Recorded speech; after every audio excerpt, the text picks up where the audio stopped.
Hello students, welcome to Aspire Study. तो आज हम लोग यहाँ पर एक और निमसेट टॉपर से बात करेंगे जिनकी निमसेट 2024 में ऑल इंडिया रैंक 14 है और नाम है नवदीप राठौर।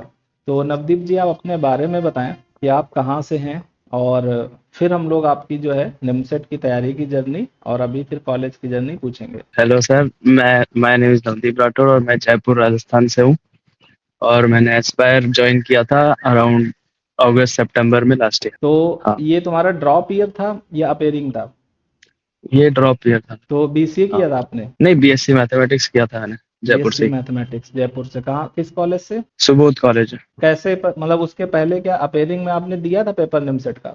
हाँ, पेयरिंग में मैंने दिया था बट मेरे को उससे इतना पढ़ा नहीं था। मैंने 2 महीने पहले मुझे पता चला था एग्जाम से।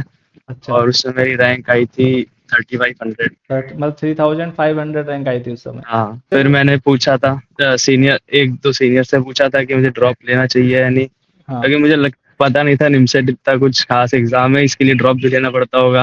मैं हाँ। काफी कंफ्यूज था। फिर मैंने सीनियर से पूछा, उन्होंने बोला ले लो, कोई दिक्कत वाली बात नहीं है। अच्छा। फिर मैंने ड्रॉप लेने का सोचा। तो कैसे एक मतलब डिसीजन ये लिया कि बीएससी मैथमेटिक्स से हमको जो है कंप्यूटर साइंस के फील्ड में जाना है? तो ये भी एक बड़ा क्वेश्चन होता है अपने आप में कि जाएं या मैथमेटिक्स वाली फील्ड में जाएं। तो कैसे ये डिसाइड किया? मैंने मैथमेटिक्स किसी और रीजन की वजह से लिए थे कि मुझे मतलब डिफेंस के लिए एनडीए की प्रिपेयर करना था पहले। और बाद में मुझे लगा कि अभी शिफ्ट करनी चाहिए थोड़ा। तो हम्म। फिर मैंने देखा एमसीए एक अच्छा ऑप्शन है। फिर मैंने एमसीए की प्रिपरेशन स्टार्ट कर दी। अच्छा, मतलब डिफेंस के लिए आप बेसिकली पहले थे और फिर उसके बाद में लगा कि अब निमसेट में जाना, एमसीए में जाना चाहिए। हाँ, तो कैसे मतलब एस्पायर के बारे में पता चला? जब आपका 3500 रैंक आ गई, फिर आप सोच लिए ड्रॉप लेना है, तो फिर कैसे प्लान बना कि एस्पायर को ही ज्वाइन करें? मैंने ऑनलाइन सर्च किया काफी कोचिंग वगैरह। फिर मुझे मुझे पहले एस्पायर का मैंने कभी नाम नहीं सुना था। फिर मैंने जब सर्च किया तो मुझे पता चला एस्पायर नाम की कोई कोचिंग है। हम्म। फिर मैंने उसके रिजल्ट्स देखे तो मुझे अच्छा लगा। फिर मैंने आपको मैसेज किया था कोर्स हम्म। के लिए। फिर आपने बताया कि इतने का कोर्स है। पहले मैंने सोचा टेस्ट सीरीज ले लेता हूँ, फिर हम्म। बाद में मेरे पापा ने कहा कि फुल कोर्स ले ले, अगर तुझे अच्छे से प्रिपेयर करना है तो कोई दिक्कत वाली बात नहीं है। हम्म। फिर मैंने सोचा चलो फुल कोर्स ले लेते हैं। अच्छा, फिर फिर मैंने स्टार्ट कर फुल दी कोर्स ले प्रिपरेशन। लिया। किस महीने में किया था, अगस्त में या सितंबर में? ज्वाइन शायद मैंने अगस्त लास्ट में कर लिया था, लेकिन प्रिपरेशन अच्छे से मैंने सितंबर में स्टार्ट कर। तो फिर क्या पढ़ने का शेड्यूल रहता था? मतलब जो हमारी क्लासेज वो तो चल ही रही थी, और हाँ। उसके अलावा आप क्या एक्स्ट्रा कर रहे थे, किस अकॉर्डिंग क्लासेज अटेंड करते थे? सुबह वाली कैसे? जैसे बहुत सारे बच्चों का एक डाउट रहता है, सर हम्म, इतनी क्लासेज हो रही हैं तो कौन सी अटेंड कर, जैसे तुम्हारे समय में भी 3 होती होंगी और हम बोलते होंगे हाँ, 2 क्लास अटेंड करो, क्या मैं स्ट्रक्चर सारी रहता है? अटेंड करता था उस टाइम पे भी। सारी क्लास अटेंड करते जैसे थे? कि हाँ, जैसे सितंबर में स्टार्ट किया था मैंने तो उस टाइम पे क्लासेस में लाइव लेता था। फिर बाद में जैसे धीरे धीरे मैंने सोचा कि मुझे आर डी शर्मा वगैरह बुक्स लगानी है। तो हम्म। फिर मैं उस टाइम पे मैंने रिकॉर्डेड स्टार्ट कर दी थी। रात को हम्म। एक साथ में क्लासेस लेता था, क्योंकि मुझे स्टार्टिंग में जब बेसिक्स चल रहे थे तो मुझे लगता था ये तो मुझे आता है। तो फिर मैंने सोचा एक साथ में थोड़ा तेज स्पीड में रात को देख लूंगा एक साथ, और हम्म। बाकी ज्यादा फोकस में उस पे क्वेश्चन सॉल्विंग पे और जो आप शीट्स देते थे। अच्छा, मतलब क्लास कर ली, उसके बाद में हाँ। जब लगा कि अभी बेसिक चल रहा है और हाँ। टेस्ट भी देना उसी समय शुरू कर दिया। हाँ, और टेस्ट तो मैंने लाइव, हमेशा लाइव टेस्ट दिया है टाइम पे। अच्छा, टाइम से दिया, मतलब कभी ऐसा नहीं हुआ बाद में कल दे देंगे परसों नहीं, दे देंगे ऐसा कुछ? नहीं, उससे मुझे काफी वो फायदा मिला था टेस्ट अच्छा। की वजह से। जब आप पढ़ रहे होते थे, जैसे आप मैथमेटिक्स सॉल्व करते होंगे आर डी शर्मा, या कौन सी बुक आपने फॉलो की? मैंने स्टार्टिंग करी थी आर डी शर्मा से, ठीक है। और उसके बाद में आर डी शर्मा मैंने एक दो बार या 3 बार लगा दी थी। फिर उसके बाद में आपने जो जेई के प्रीवियस ईयर चालू करे थे तो मैंने जेई के प्रीवियस ईयर भी लगाए थे कुछ साल के।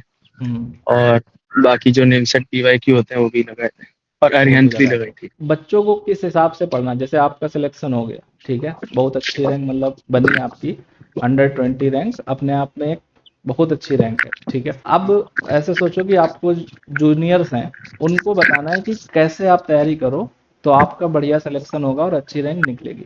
तो उनको ध्यान में रख के आपको बताना है किस तरीके से उनको तैयारी करनी चाहिए और कौन कौन सी बातें ध्यान रखनी चाहिए। प्रिपरेशन में सबसे बड़ी बात तो है कि आपको कंसिस्टेंट रहना पड़ेगा। डेली अगर आप सोच रहे हो कि मुझे इतना घंटा पढ़ना है तो उतना पढ़ना ही पड़ेगा। हम्म। एक भी दिन ऐसा नहीं होना चाहिए कि आपने स्किप कर दिया कि चलो कल करेंगे, वरना वो हैबिट बन जाती है फिर डेली की। हम्म। तो स्टार्टिंग में मैं ऐसा करता था कि मैं जो कि ऑनलाइन गेम खेल लिया करता था, अगर मुझे थोड़ा स्ट्रेस हो जाता था या कुछ ऐसा, तो मैं 1 घंटा 2 घंटा कुछ खेल लिया करता था, और संडे को मैं ऑफ रखता था कि संडे को रेस्ट करेंगे, थोड़ा बहुत रिवीजन कर लेंगे, बाकी 6 दिन में कंटिन्यू पढ़ाई करता था। लाइब्रेरी ज्वाइन कर रखी थी मैंने। लाइब्रेरी ज्वाइन कर रखी थी। और जब लॉजिकल रीजनिंग और कंप्यूटर, ये आपने किस तरीके से इसको डिवाइड किया था, कितना समय में इसको देना है? लॉजिकल का तो मेरा पहले से, लॉजिकल तो स्ट्रांग ही थी मेरी, हाँ। तो लॉजिकल मैंने एक एक बार जो क्लासेस हुई थी वो देख ली थी। उसके बाद भी मैंने अलग से कोई बुक नहीं करी थी लॉजिकल के लिए, जो शीट्स मिली थी वही करी थी सिर्फ। जो सीट्स मिली थी केवल उतनी की। हाँ। और कंप्यूटर के लिए? कंप्यूटर के लिए तो सर बस जो आपने पढ़ाया था वही किया और कुछ नहीं किया। अच्छा, उतना टेस्ट किया। दिए थे बस कंप्यूटर। टेस्ट दिए और उतना किया।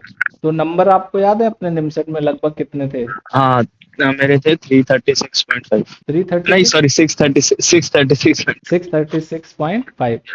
और एक्यूरेसी कैसी थी आपकी? काफी कोशिश की थी लास्ट तक, फिर मेरी लास्ट में थोड़ी एक्यूरेसी अच्छी भी हो गई थी। हाँ। बट एग्जाम वाले दिन मैंने मैथ में अराउंड 42 अटेम्प्ट करे थे, इसमें से मेरे 6 क्वेश्चन गलत हो गए थे। 6 क्वेश्चन गलत। अभी आप एनआईटी हाँ। की छत पर हैं, एनआईटी त्रिची की। अच्छा, तो काफी सारी, हॉस्टल की छत से। हाँ, आवाज आ रही है हवा की। और अच्छा अच्छा।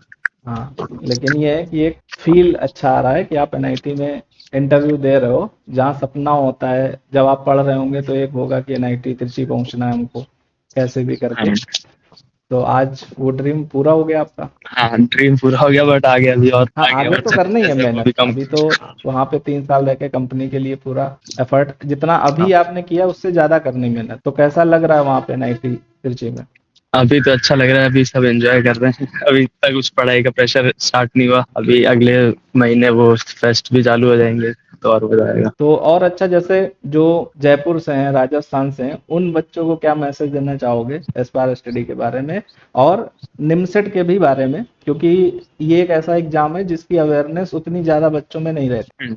तो क्या बताना चाहोगे आप? मतलब सबसे पहले तो डिसाइड करना है, अगर एमसी आपको करना ही है तो फिर अच्छे से प्रिपरेशन करो उसकी। हम्म। और मतलब कोई सेकंड चांस लेना चाहिए कि भाई नहीं हुआ तो होना ही है एक ही बार में। हम्म। और अगर ढंग से मेहनत करोगे तो कर लोगे, इतना कुछ ज्यादा हार्ड एग्जाम नहीं है, जेई जितना नॉर्मल एग्जाम है। हाँ, तो बस प्रिपरेशन अच्छे से करनी है, और वो कंसिस्टेंसी। कंसिस्टेंसी तो मतलब हर बच्चे ने बताया, जैसे जब तुम्हारे हाँ बैचमेट हीरा मनी हो गए, विवेक हो गए, हाँ नीरज हो गए, हाँ तो अभिषेक शर्मा जो तुम्हारे यहाँ जयपुर राजस्थान से, तो सभी हाँ। ने ये बताया कि कंसिस्टेंसी हम मेंटेन रखते थे, क्लास होती थी हम्म, टाइम से उसको कंप्लीट कर लेना है, टाइम से टेस्ट देना है, पेंडिंग नहीं छोड़ना है कि 5 दिन बाद कर लेंगे ऐसा काम, 10 दिन बाद कर लेंगे। हम्म, तो वो तो सभी के लिए इम्पोर्टेंट है।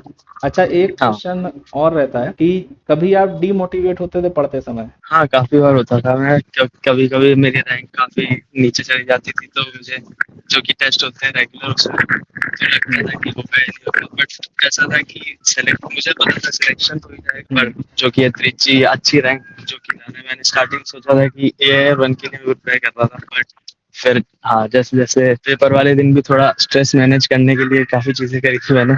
अच्छा। मतलब मैं जो टेस्ट जो लाइव आते थे, मैं हमेशा कभी लाइब्रेरी में बैठ के देता था, कभी घर पे डिस्टरबेंस हो रहा है, आवाजें आ रही है। और मतलब एक बार की बात है, मैंने जब एक बार लाइट चली गई थी घर में, तो लाइट भी बंद हो गई थी, पंखे भी बंद हो गए थे, मैं अंधेरे में टेस्ट दे रहा था। और सेम सिचुएशन मेरे साथ एग्जाम सेंटर में भी हुई थी, तो इस चीज के लिए प्रिपेयर था थोड़ा। अच्छा, मतलब उस तरीके से माहौल आप बना बना के चेंज करके देते थे कि एग्जाम में कोई भी सिचुएशन हो तो वो ऐसा ना हो पहली बार हमारे साथ हो रहा हो। हाँ।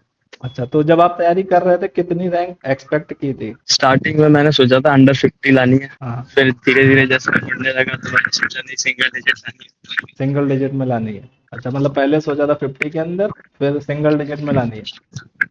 अच्छा, तो एक और सबसे बड़ा क्वेश्चन कि कहाँ पे ऐसी चूक रह गई जो अंडर 10 आने की बजाय 14 हो गई? हाँ सर, वो मेरी जो एक्यूरेसी है उसमें काफी प्रॉब्लम रहती थी हमेशा। मेरे को मैं चेक भी करता था क्वेश्चन, एक बार पेपर कंप्लीट करने के बाद मैं क्वेश्चन भी चेक करता था वापस एक्यूरेसी मेंटेन करने के लिए। पर हमेशा मेरे को जो क्वेश्चन चेक करता था पता नहीं वो कैसे गलत हो जाता था। तो मैं कहूंगा स्टार्टिंग से एक्यूरेसी पे ध्यान दो, हम्म। और वो एक्यूरेसी काफी इम्पोर्टेंट होती है, दो ही क्योंकि तीन मैंने क्वेश्चन देखा का जो। अंतर रहा होगा अंडर 10 आने के लिए। हाँ मतलब, हाँ एक एक क्वेश्चन ही मान लो, अगर एक क्वेश्चन गलत वाला सही हो जाता तो 100 अंडर 10 आ जाता। मैथ में। तो अभी कैसा लग रहा है वहाँ पे नाइन्टी त्रिची में? और यहाँ के तो बहुत सारे बैचमेट्स होंगे, हाँ, उधर के काफी लोग हैं सारे एस्पायर के। एस्पायर दिखता होगा पूरा। हाँ तो काफी अच्छा लगा बात करके, और काफी सारे बच्चों का मैसेज आता रहता ना वापस कि सर टॉपर्स के इंटरव्यू डालिए, हम भी समझें कैसे उन्होंने पढ़ाई की थी, क्या चीजें की थी, तो इस वजह से इम्पोर्टेंट आपका सेशन हो जाता है। और जब आप भी जिस समय तैयारी कर रहे थे तो उस समय एक मन में होता होगा कि ये भैया कैसे पढ़े थे देख लें, ये वाले भैया हाँ, कैसे तैयारी किए थे। तो वही सेम चीज आपके जूनियर्स के लिए। तो क्या लास्ट मैसेज देना चाहोगे जूनियर्स को? मैं जूनियर्स को ही कहना चाहूंगा कि जस्ट अगर आप एस्पायर ज्वाइन कर रहे हैं तो सर जो भी आपको मटेरियल देते हैं और जो टेस्ट देते हैं वो टाइम पर सॉल्व करो। ऐसा नहीं कि कल कर लूंगा या रात को कर लूंगा, जिस टाइम पे टेस्ट आ रहा है उसी टाइम पे टेस्ट, और कल के लिए कुछ मत छोड़ो और बस हार्ड वर्क करो, अपने पे भरोसा रखो। हार्ड वर्क करें अपने बोलते, ठीक है। तो थैंक यू सो मच, अच्छा लगा बात करके। और थोड़ा सा वॉइस में इधर उधर रहा होगा क्योंकि हवा वगैरह काफी तेज चल रही है। हाँ। तो थैंक यू सो मच, ख्याल रखो।